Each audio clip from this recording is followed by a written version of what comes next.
Hi everyone, it's Angelica here. I've been talking to David and I'm so excited for him to share his story with us. It's actually a very close to my heart cause, and I appreciate David taking the time to come here live with me and share his story while he's in the middle of it. I don't know if I would have been brave to doing that while I was in the middle of it myself. So thank you so much, David. How are you today? I'm good. I'm good. How are you? Yes, I'm good. I'm good. So tell us a little bit more what's been happening. How did you get here? How did I get here? Well, I'll go back about 3 years ago. My father-in-law was diagnosed with colon cancer. And at the time, I had been meditating for about 2 years. And so I wanted to help him with the mental, emotional, aspect of the disease, and also diet, because that was something that was always kind of important to me. So I did a lot of research on it, found this guy, 𝗓𝗠𝗧𝗂𝗧, who wrote a book called 𝗓𝗠𝗧 Cancer. He had colon cancer, stage 3C, and beat it naturally without using conventional medicine. So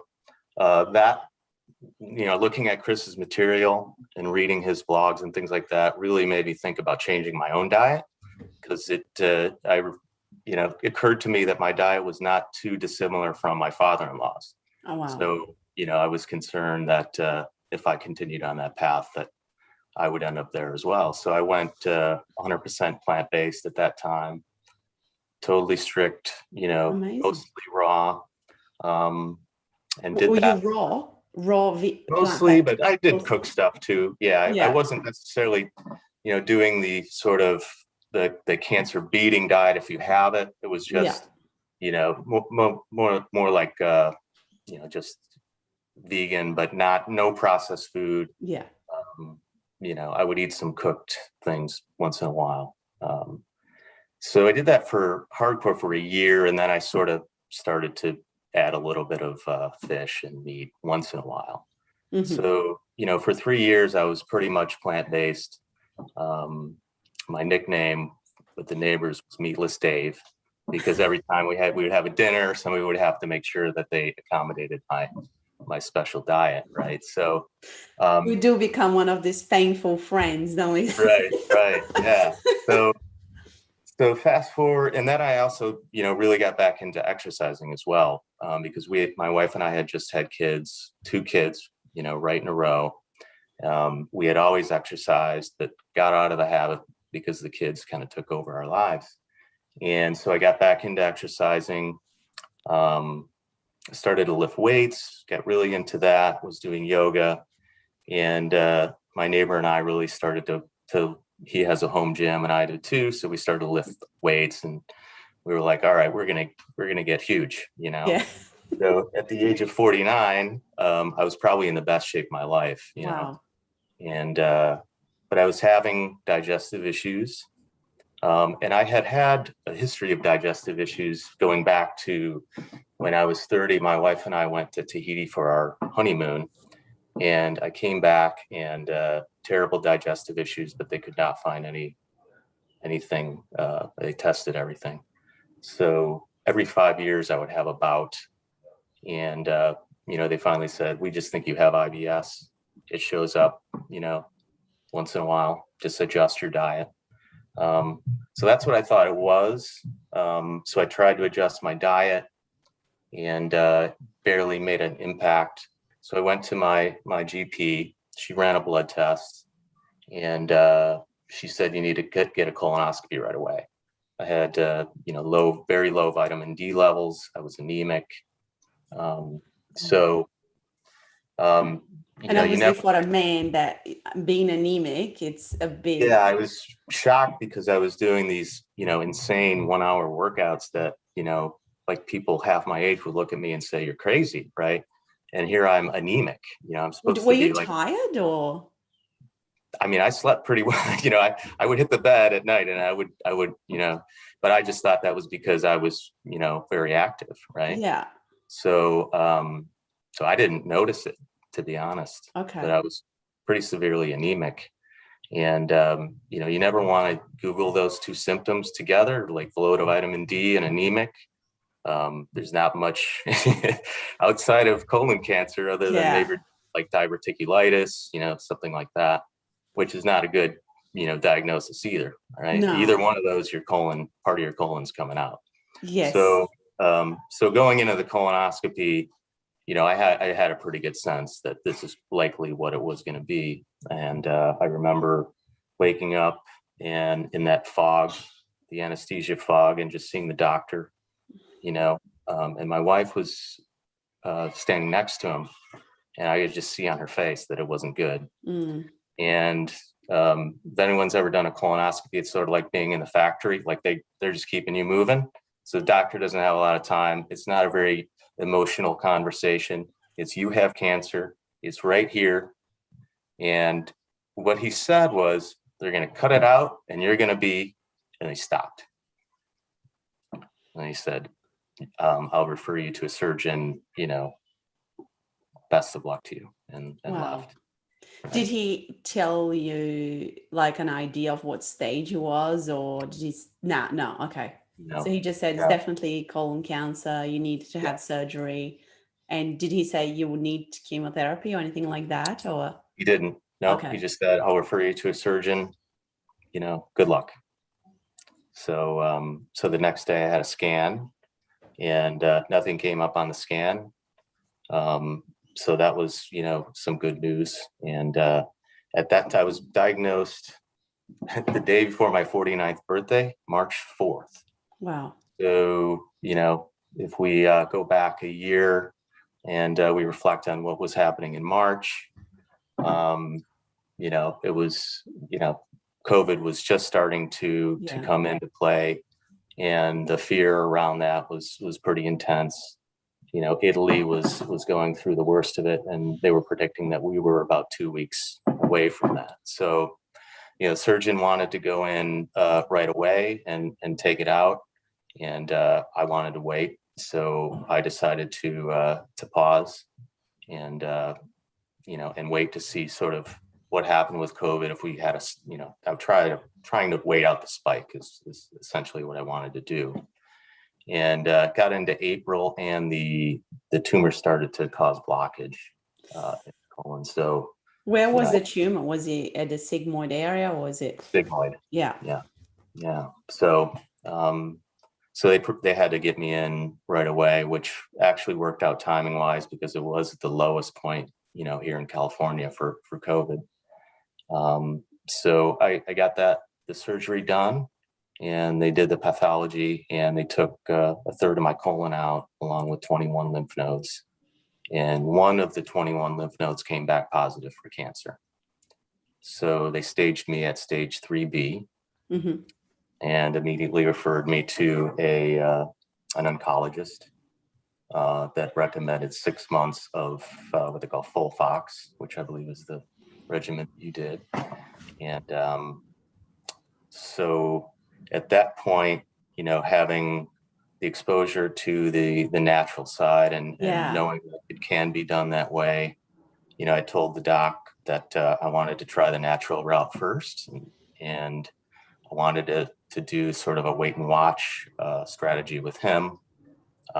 They typically are not excited about working with patients that they're just watching and monitoring with blood tests and things like that. But he agreed to that.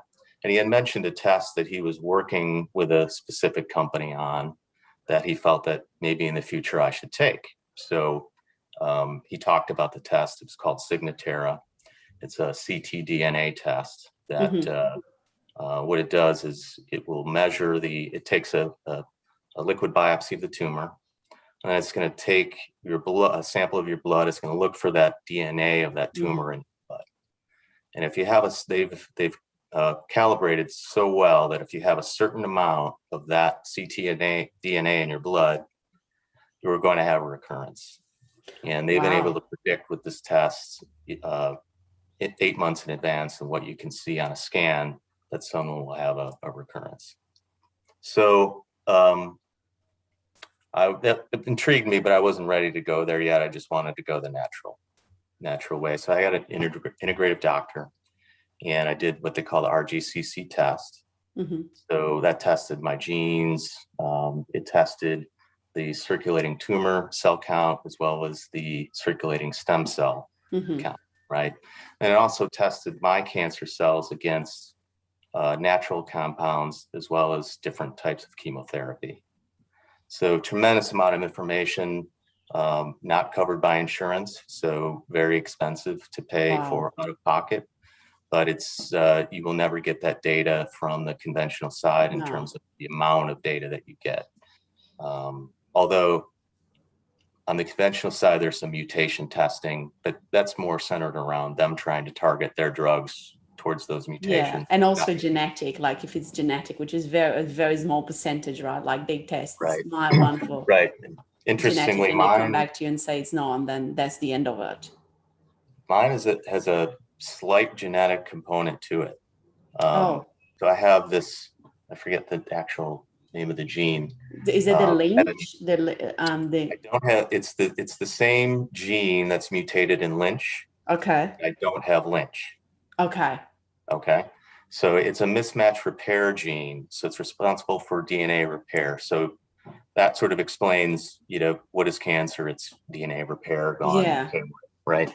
And if you don't have the full capacity to repair that, there's a greater chance that you're going to have cancer. Okay. But it's not, with Lynch. That's it, isn't it? Like with Lynch, it is proved that it's genetic, and it keeps. It's genetic. Yeah, it keeps coming back. Exactly. And you have the polyps, and they turn into cancerous, and. Right. Yeah. Right. Yeah. However, with Lynch, there's typically a better prognosis in terms of, that being, for colon cancer at least, but they do have a greater chance of getting another type of cancer if they live through the colon cancer, right? But immunotherapy is much, more effective for people with Lynch, right? Yeah. So it's kind of like I got the bad, Which one would you pick from the list, right? Yeah, which one would I rather have? Like, I got the, bad part of it when I don't repair the DNA well, but I don't have the good side where I got the tumor mutation burden or the microstatic, high or whatever they call it, MSI high. So anyway. So how did you, I'm curious to know, when I started my journey, I hadn't come across anything of the natural world, and I was just put on this conveyor belt, my emergency was my surgery was an emergency surgery. So it was like, here we go, present to emergency, next 4-5 days later, I get out going, you've got stage 3 bowel cancer and you need to start chemotherapy as soon as possible. And then the conveyor belt goes into the chemotherapy thing. And then I started reading, right? And getting to know more about this whole world out there that I didn't know anything about it. Right. And how was it to make that decision? I mean, I don't know, that's a very brave decision. And sometimes I ask myself, what would I have done if I knew everything that I know now? And it's a very difficult decision, especially when you have kids, right? Right. Like my kids were probably as young as yours, my kids were 6 and 4 when I was diagnosed. And it's scary, especially when you're talking to doctors, they have the white coat on them. They're not very encouraging to any of those choices as well. And the fear, I remember the first consultation with my oncologist was like, basically he said black and white, you have 70% of survival, as if they had said to me, like, do you want an ice cream? Right. Yeah. It's very, very pragmatic about it, and you just have to deal with all of that yourself, don't you? Like how was it to make that, knowing, everything that you knew about the natural world and making that decision for yourself? It was difficult.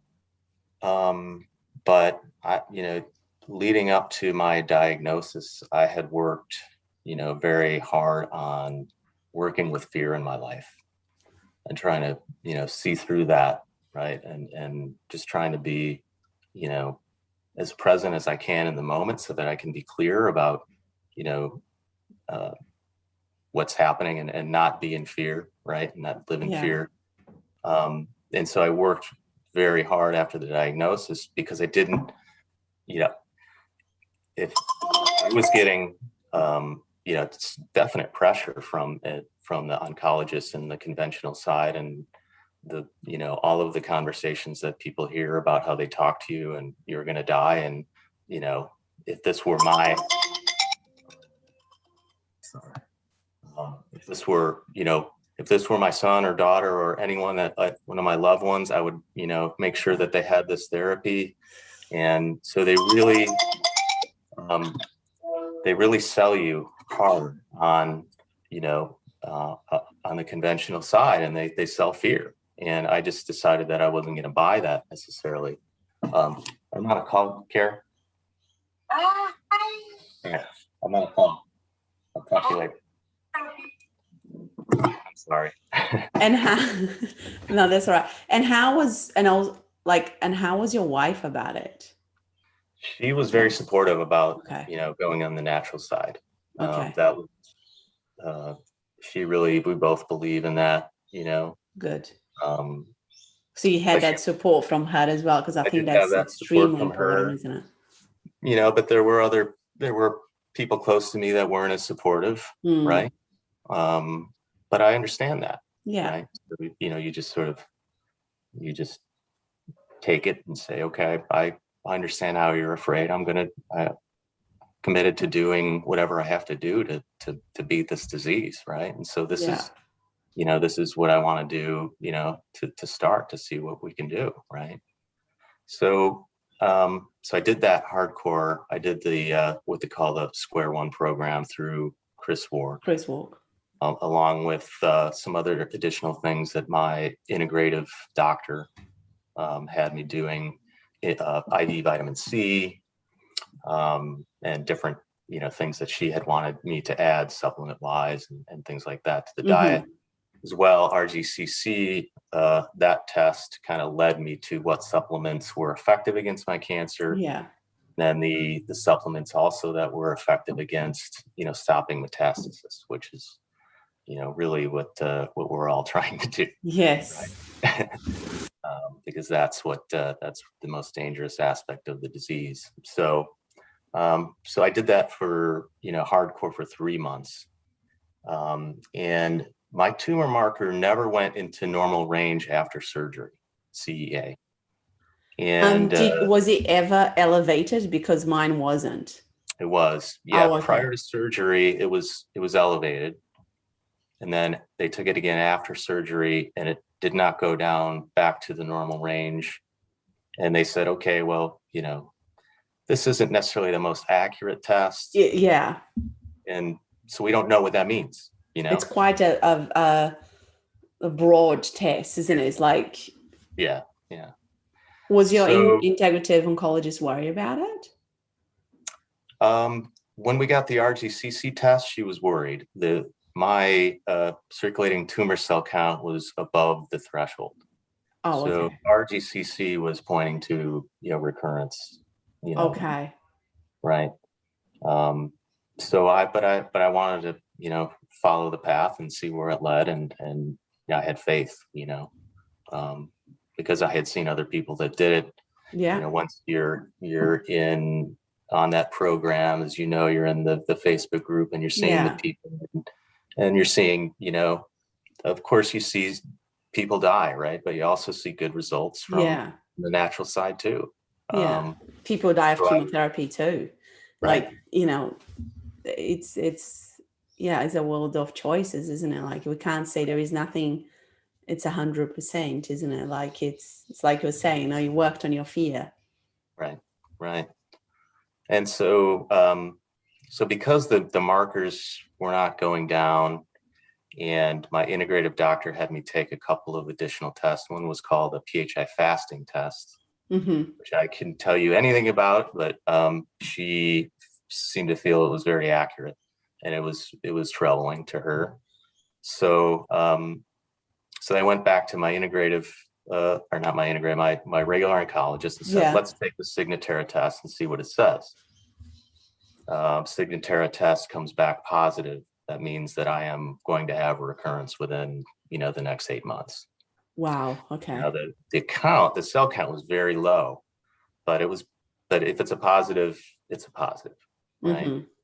So that convinced me to, to go to chemotherapy, because what 𝗕𝗢𝗪𝗏, while they went through the approval process to get that test approved, they were able to show through their data that chemotherapy actually would provide about a 20% benefit to people in my stage of recurrence. And so, there was so a like chance. in advance, yeah, exactly. Okay. Right. Instead of waiting for the recurrence, okay, cool. You hit it right away, and you hope that you actually have knocked those cells out, prior to them landing in your liver and actually building a home and all that, right? So that was, what my oncologist says. He said, let's do chemo now, and then we'll do scans and then see what happens. So I did 4 rounds of 𝗕𝗢𝗏𝗏, which is Xeloda, the pill form of 5-FU and 𝗥𝗡𝗏. It started off not so bad, and my second round just completely flattened me. I think I was confined to a bed for about a month. Wow. And at one point could barely move. So at the end of that, it's pretty clear that if I continued on, I was just not going to survive. I mean, I felt as if I had almost passed in my bed, at one point. And it was just such a painful, side effect that I had, which was the mucositis all the way through my digestive system. So we took a break and we readjusted the dose, and I sailed through it. At the end of the chemo, I never felt better. It was amazing how I had, bounced back. Then I went hardcore on the natural, side again, went back to strict vegan diet, because going through the chemo, it was almost impossible to eat, vegetables, and it just wasn't, I needed to put food in me that tasted good, right? So, and they also warn you that, certain foods that you want to eat after chemotherapy, to not eat them during chemotherapy, because the nausea, sometimes the chemo will actually change the taste buds, right? Yeah. If you're eating something when you're nauseous, your body's going to start to reject it the next time you eat it. It's going to say, we don't like that, right? So your favorite things, you could actually never want to eat again. Yeah. So I went back to the strict, raw vegan diet, the protocol, and also did, through my integrative doctor, some off-label medications. So did your conventional doctor accepted that? How did that go? Like, because I know that, as soon as you start, at least here in Australia, if you start telling them like, oh, I'm going to take turmeric on pills, they'll be like, whoa, no, you're not going to do anything while you're on chemotherapy, because obviously they don't want to be, liable. It's very, natural products can be quite potent, right? So they don't really, encourage. Well, I don't think if you said to your oncologist, I'm going to start taking things, that they'll be very happy. Right. Yeah, I was fortunate in that my oncologist at that time took a very hands-off approach. I mean, his nurse asked me, can we have a list of your supplements? I said, how much time do you have? So she just kind of laughed and dropped it. And we never had the conversation again, But then, when the off-label meds are prescribed, they show up in your chart, right? So they kind of flow through the system, because they're pharmaceuticals. So so it's all connected. They can see what you're okay. Right. If you're getting prescribed in the US now, some of the off-label medications I get from the UK actually now. So they don't know that I take those. And I don't.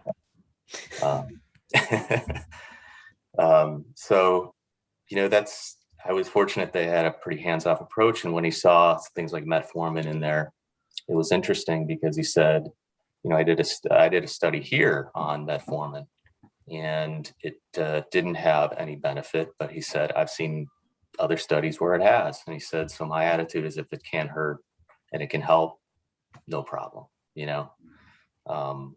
So are you taking metformin now? I'm taking metformin, Celebrex, 𝗙𝗟𝗏𝗧𝗏, hydroxychloroquine, and 𝗫𝗏. Wow. Yeah. So they are prescribed medication, right? So they're not, they're like beyond supplements already, right? Right. Like it's, yeah. Okay, cool. Yeah. But the integrative oncologist can prescribe them to you. Right. But not all of those. So she was not willing to do all of those. And I wasn't willing to do them either until I was stage 4. Okay. Right. So I started to do the metformin and Celebrex because those to me seemed very, there was no, I saw no risk. I couldn't find a single study that showed a negative outcome, due to those. Those other off-label drugs, there is a risk. Any off-label drug that is potent against cancer could also help fuel the cancer, right? Yeah. And we're seeing that a lot with 𝗫𝗫. I don't know if you've heard. I'm sure people that are, if anyone's live or listening that has cancer, they've heard of the 𝗬𝗘𝗏𝗏 protocol, which is 𝗫𝗫, which is a dog dewormer that saved Joe's life. And now everyone jumped on that protocol. And what's happening is we're seeing for about 8 months, you see a very good response. And then the cancer comes back very aggressive, and it's the end of the story. So you have to be very careful with those. Yeah, definitely. Yeah. But I think we're getting ahead of ourselves now, but I'm stage 4 at this point. So then what happened? So talk us through, how did that become? So you started the chemo, so you did 4 sessions, and then they did another scan, or? I did 4 rounds, and that was they had just identified that, and you're going to hate me for this because you did the full what? Yeah, I know. They have identified. I know it's not necessary. Half of the amount is all you need, has the same benefit. So I did 4 rounds of that. That was the first time that my tumor marker dropped into normal range. Actually, interesting you say that, because in Australia, last time I saw my oncologist, he said that they have here, they're doing 6 months for people that are stage 3A, but not for people that are stage 3B. Really? And I was stage 3B. Okay. I had 4 out of 17 lymph nodes. Okay. So I don't look. I've seen him 6 months ago, so they could have changed again. But I know what you mean. I thought, you're going to tell me that you're giving less, less of that poison to people now. I just have so much respect for people that have gone through this before us, because every one of us are sort of a big project that we're all learning from, right? And those poor people had to go through twice the amount of what I did. And so but everything looked great. We did a Signatera test. It did come back positive, but it was super low, like barely detectable. And my oncologist said, I think your immune system's just going to wipe this out. Come back in 3 months and we'll do scans. So on inauguration day, I went and got my scans. Actually, I got the scans before that, and then I went to meet my oncologist on inauguration day. So when everyone was, celebrating what was happening here, I was learning that I had just joined the stage 4 club with 3 metastases to my liver and possibly a nodule in my lung. Now, the interesting thing was the scan readout said, the lung nodule has increased in size from the previous scan, and the previous scan report does not dictate that there's a lung nodule. So, I think there's many cases like that, isn't it? Like when you start, you probably were actually stage wrong. You were misdiagnosed because you had metastasis at the time of the surgery, and they missed it on the scan.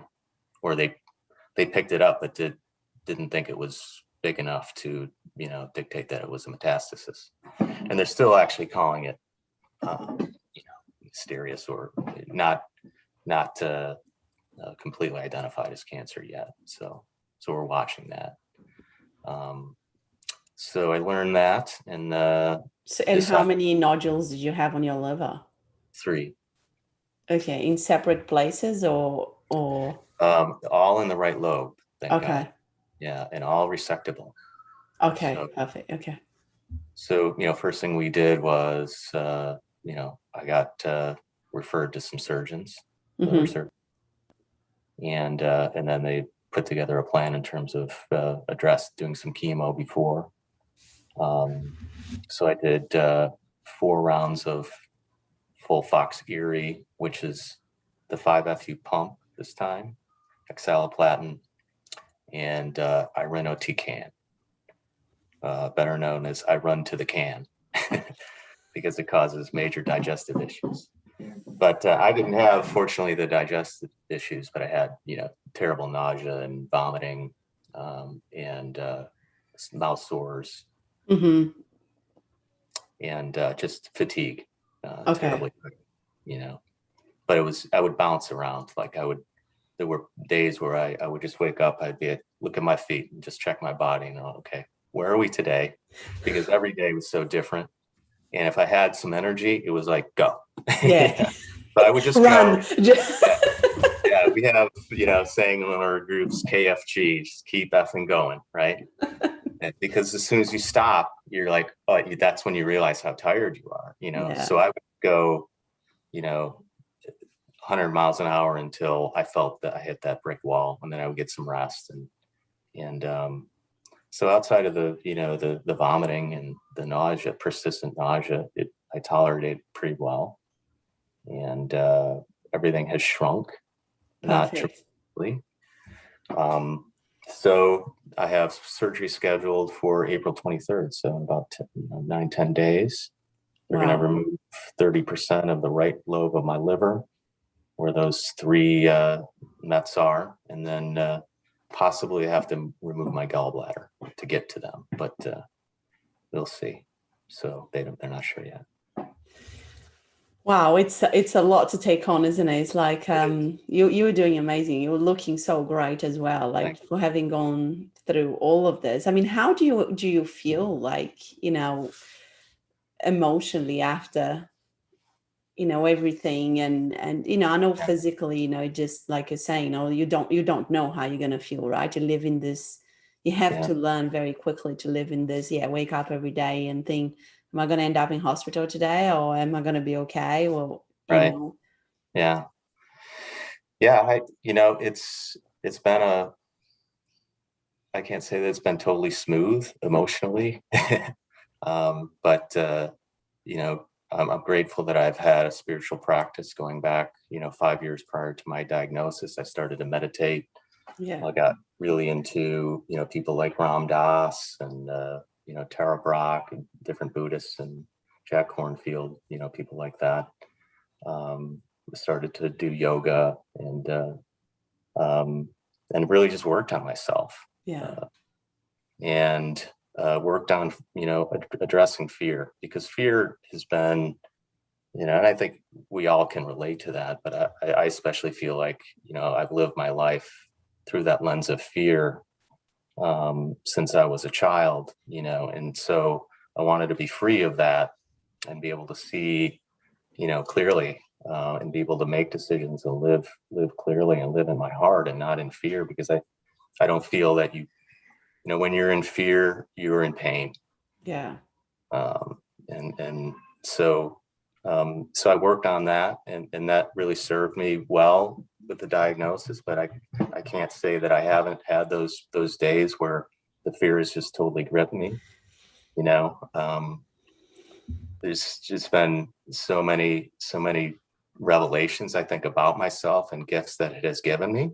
I would never ask for, but I'm grateful for, Yeah.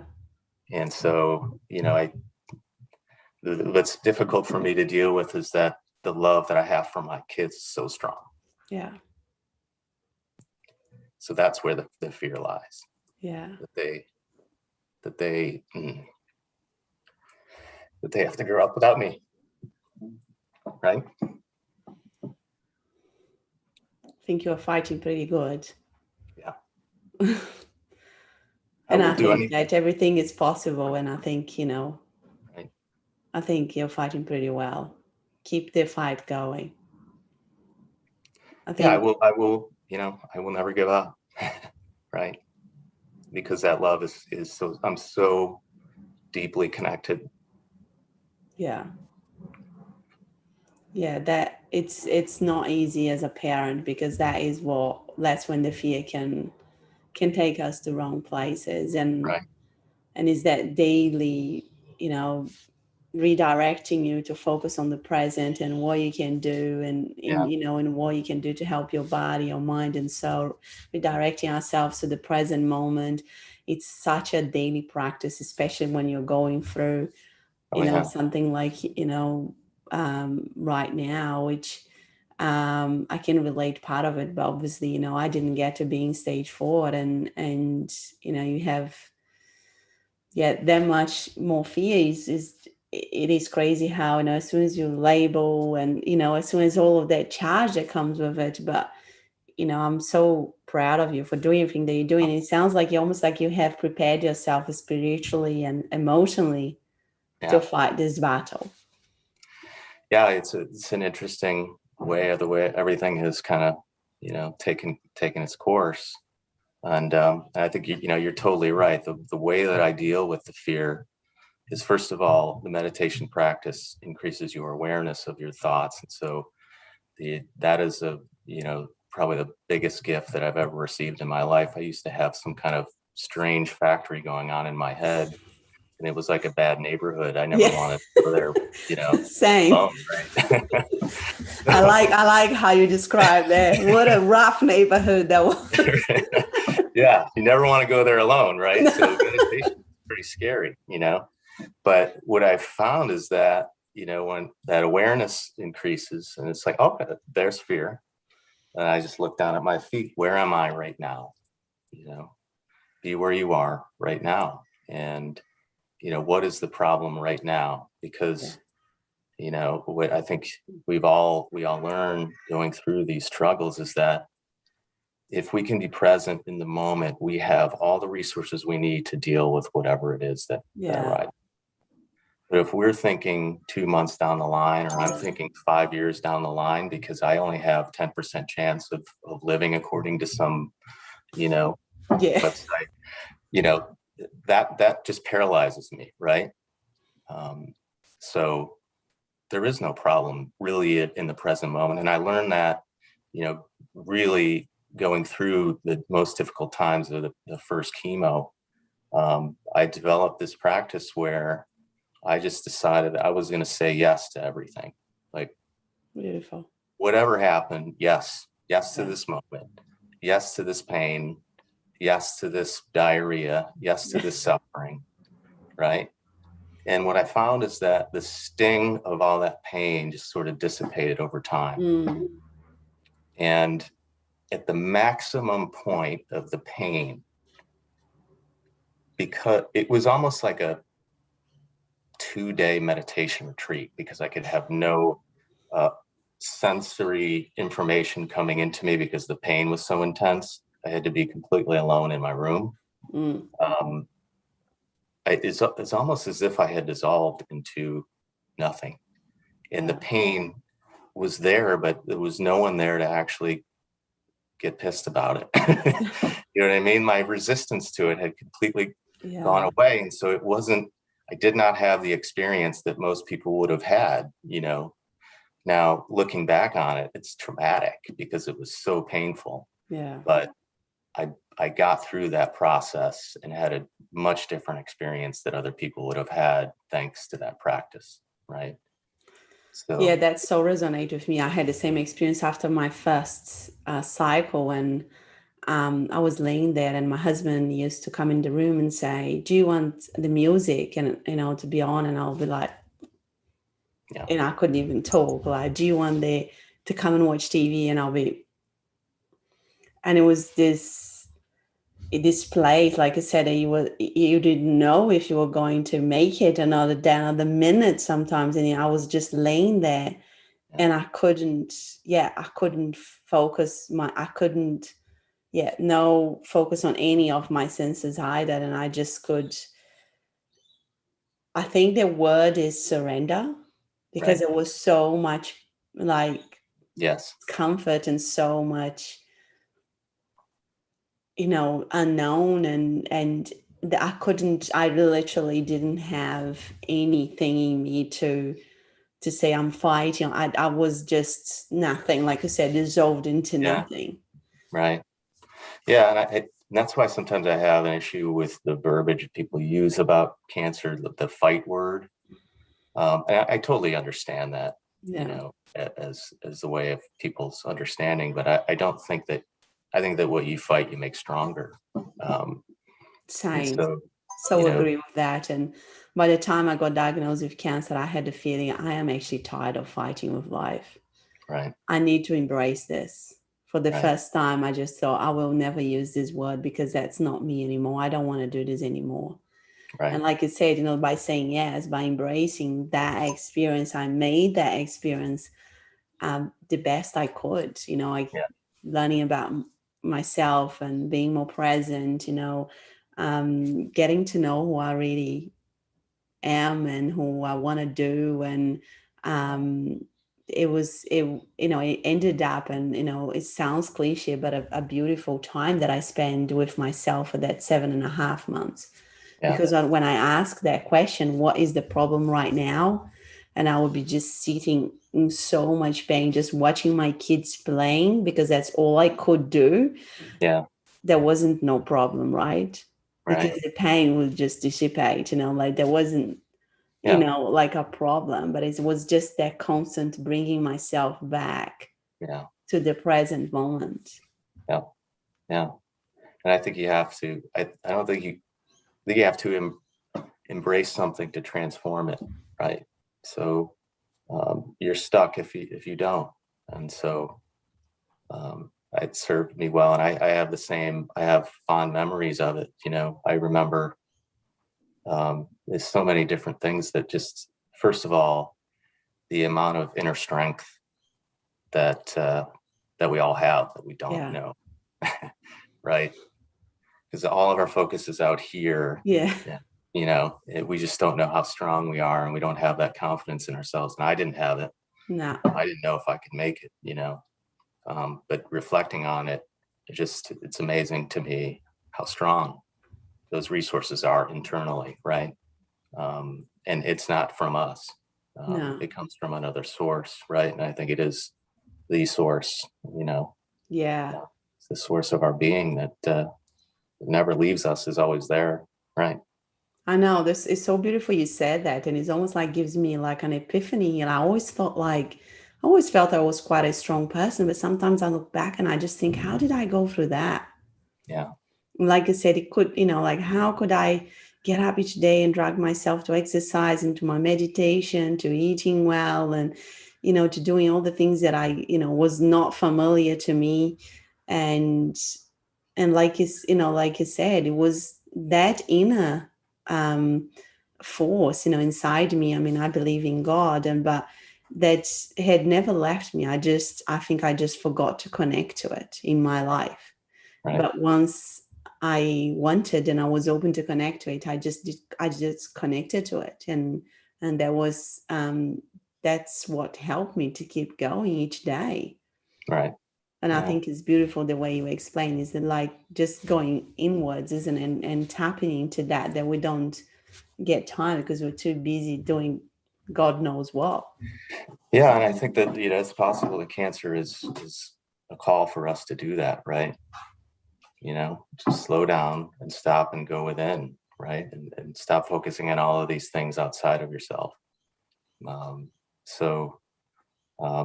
other thing that I realized that month that I was kind of laid out on the bed was, first of all, I felt like I was like a dead person that everyone was just kind of stepping over, because you don't have like a huge house here in Southern California, so everything was happening around me, yet I was totally, completely stuck and almost paralyzed in this, one position. And prior to that, I had this driving force was that my kids needed me. Yeah. And that experience showed me that they were going to be okay. Yeah. You know? And I think maybe it's almost like crazy you say that, because I was going to tell you a story. When I was at the very beginning, I went to see the pastor in my church, and I said to him, you know, he asked me, "Do you want to come for a chat?" I had just found this church, and I started going at the church because my husband's auntie was here. She said, you know, let's find a church for you. She was visiting from the UK. You know, before I go, I want to find you a church. So I went to the church, and he said, why don't you come and have a chat, you know? So I went to see him, and I looked at him, you know, and he said, so what's the problem? And I said, well, you know, like bawling out, you know, I'm like 38 years old. I've got stage 3 cancer. I'm going through chemotherapy. And he just sat there, and you know, he's like, oh, okay. And he's now, I've got 70% of living, you know, like I was just like in a mess, you know, like was at the very beginning. Yeah. And he said to me, so what do you think is going to happen when you die? And then when he asked me that question, it just hit me, you know, and it forced me to imagine my Right. kids' lives, like, you know, the day after that, what would happen.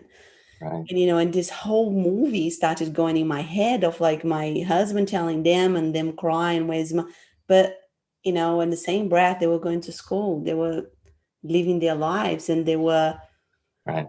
and it just hit me, you know, as I'm telling you right now, it just gives me goosebumps. And I was like, well, nothing. And he said, yeah, that's right. I said, I suppose they're going to just keep living, you know? And he was like, yeah. Yeah. He said, you know, once you survive cancer, you know, be careful with the crossing the road, because we don't know what's going to happen. Right. And it just so hit me. And I was like, oh my God. And that was what, I mean, I'm a very black and white person. For me, that's what I needed to hear. I left his little office thinking, yeah, I can do this. Right. Yeah. I left walking. I thought, what is the point in, you know, getting myself worried sick about this thing that I can't even control myself? Right. Right. You know, I don't know if I'm going to be live tomorrow, like whether I, you know, survive cancer or not. Exactly. Right. But, you know, and I realized that you always lived with that certainty, don't you? Like unless, you know, until you have this, right. You know, either a serious illness like, you know, we have and had, and it's like we live with this certainty. Whatever I do with my body, whatever I do, I'll just live until I'm 80 years old, 90 years old, and I'll be fine. Sure. Yeah. Where do we get the certainty from? I have no idea. And I had the same, you know, certainty, but, you know, again, another, you know, gift that cancer provides is it brings death right here, you know, and there is no certainty. You can't do something like that, because, you know, that, in my opinion, is what most people are spending their lives doing, is avoiding the fact that they're going to die, and they're sitting there going like this, because that reality is just too painful and too difficult to grasp and face, you know, on a day.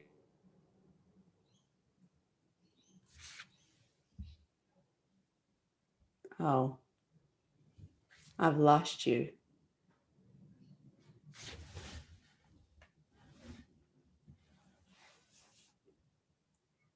Oh, I hope you can come back.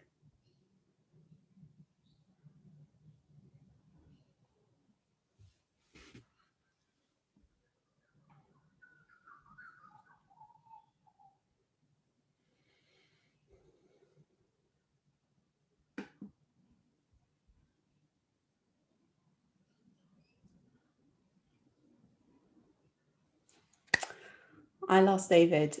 I can't believe this. I'm hoping he's going to come back on.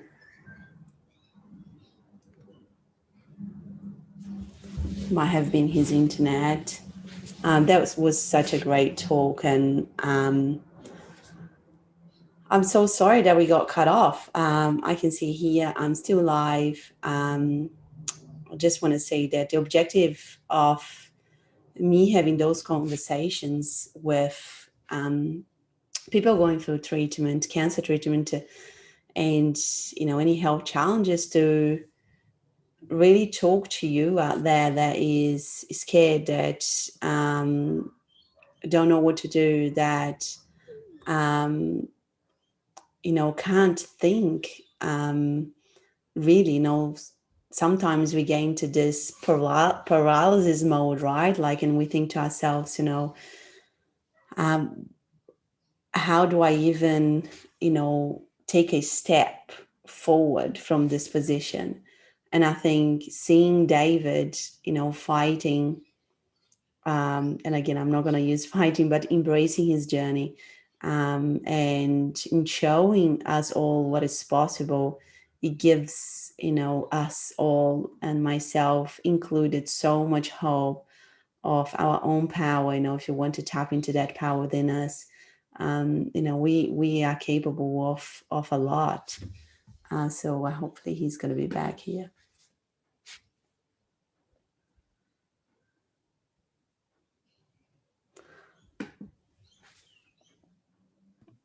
I'm so sorry. No, that's all right. Thank you for coming back. We were such a beautiful part of the conversation. Like you said, you were saying that, you think people are like this because they're scared of death. Yeah. Well, I think a lot of our need to distract ourselves is to not face that reality, right? And once you do face that reality, and you have to face it every day, your life changes dramatically, and the decisions you make, changes dramatically. You start to live fully. Yeah. And I feel like for me, it's almost the first time in my life that I have lived fully. I'm much more present because I've had to practice just being where I am. And I just see, it's like I'm just deeper into the moment. I don't know how to describe that. My heart is more open. Yeah. The heartache has opened my heart to love more. That's beautiful. Yeah. You were doing an incredible job. Like I was just saying before, that the reason why I do this is so people that are at home, maybe going through, cancer treatment, or, the same situation as yourself, they can be inspired to, embrace, right, the journey as you are. You are doing it so beautifully, and you are an example for myself included, and for all of us, that what it is possible within us, we can tap into this power within us. We can see things differently. We can react to things differently, whatever, situation we come across. And I think, thank you so much for being here and sharing. Thank you. Thank you for having me. It's been such a pleasure. Thank you so much. So if you had one last thing to say to somebody who, maybe has just been diagnosed, or he's, maybe still going through treatment, what would you say? The first thing I would say is, I love you. And I would give them a big hug, because I know how they feel. And then I would say, take a deep breath and start to develop some resources for you to manage this, the mental and emotional aspect of this, because it's going to be a journey, right? Yeah. There are going to be twists and turns. There's going to be bad news. There's going to be hopefully good news that turns to bad news, So yeah. It's not going to be a straight path, most likely, and you need to know that up front. But work on facing your fear and do that first, and don't get caught in the conveyor belt. Yeah. Because your cancer did not grow overnight. Yes. And I'm not saying not to do anything for a long period of time, because you don't want it to spread. So if you can catch it early and get it out, surgery is always the best option. And then from there, take a deep breath, take a step back, and look at all of your options from the natural. Because right now it's an incredible time, because there's tremendous resources on the 100% natural side.